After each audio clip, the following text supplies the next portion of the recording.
35 வருடங்கள் தரத்திற்காக தேசிய விருது பொன்மணி வெட் கிரைண்டர் இன்னோவேட்டிவ் குவாலிட்டி.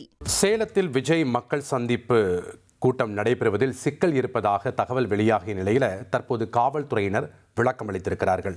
அதன்படி கடந்த ஜனவரி 5ஆம் தேதி அரசாணை 5 படி வெளியிடப்பட்ட அரசின் வழிகாட்டு நெறிமுறைகள் மனுவில் முறையாக இடம்பெறவில்லை என்று காவல்துறை தெரிவித்திருக்கிறது. அதே நேரம் கூட்ட நெரிசலை சமாளிக்க அங்கீகரிக்கப்பட்ட அளவீடு தொடர்பான வரைபடங்கள் இடம்பெறவில்லை என்றும் காவல்துறை விளக்கம் அளித்திருக்கிறது. அதேபோன்று வாகனங்கள் நிறுத்தும் இடம் மற்றும் எங்கிருந்து எத்தனை வாகனங்கள் வரும் என்பது குறித்த விவரங்கள் இல்லை என்றும் காவல்துறை தெரிவித்திருக்கிறது. இதனை நாம் முக்கிய செய்தியாக பார்த்து வருகிறோம். கூடுதல் விவரங்களோடு இணைகிறார் செய்தியாளர் மணிகண்டன். வணக்கம் மணிகண்டன். சேலத்தில் தாவேகா மக்கள் சந்திப்பு கூட்டம் நடைபெறுவதில் சிக்கல் இருப்பதாக ஒரு தகவல் வெளியாகிய நிலையில் தற்போது காவல்துறை விளக்கம் அளிச்சிருக்காங்க.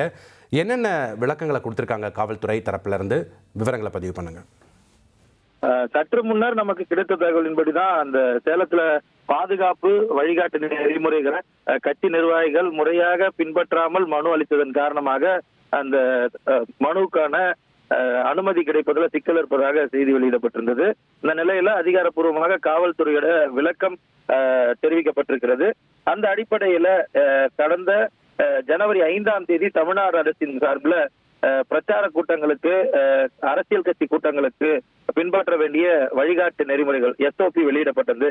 அந்த வழிகாட்டு நெறிமுறைகள் இந்த மனுவுல முறையாக இடம்பெறவில்லை என்றும், மாவட்ட நிர்வாகத்தால் நெறிமுறைப்படுத்தப்பட்ட இடமாக இருந்தால் 10 நாட்கள் மற்றும் நெறிமுறைப்படுத்தப்படாத இடமாக இருந்தால் 15 நாட்கள் முன்பாகவே அனுமதி கேட்க வேண்டும். ஆனால் கேட்கப்படவில்லை எனவும், கூட்ட நெரிசலை சமாளிக்க அங்கீகரிக்கப்பட்ட அளவீடு தொடர்பான வரைபடங்கள் இடம்பெறவில்லை என்றும், வாகனங்கள் நிறுத்தமுடம் மற்றும் எங்கிருந்து எத்தனை வாகனங்கள் வருவது குறித்த விவரங்கள் இல்லை என்றும், அரசாணை 5 படிவம் 1 படிவம் 2 ஆகியவை மனுவில் என்றும், முதலுதவிக்காக கொண்டு வரப்படும் ஆம்புலன்ஸுகள், தீயணைப்பு வாகனங்கள் உள்ளிட்டவை எந்த இடத்தில் நிறுத்தப்படும் என்ற வரைபடம் இல்லை என்றும், அசம்பாவிதங்கள் ஏற்பட்டால் யார் பொறுப்பு என்ற பெயர் குறிப்பிடப்படவில்லை.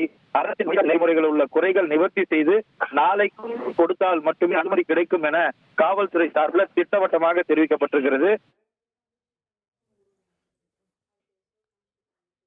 நன்றி மணிகண்டன், உங்களுடைய தகவல்களுக்கு. 35 வருடங்கள் தரத்திற்காக தேசிய விருது பொன்மணி வெட் கிரைண்டர் இன்னோவேட்டிவ் குவாலிட்டி.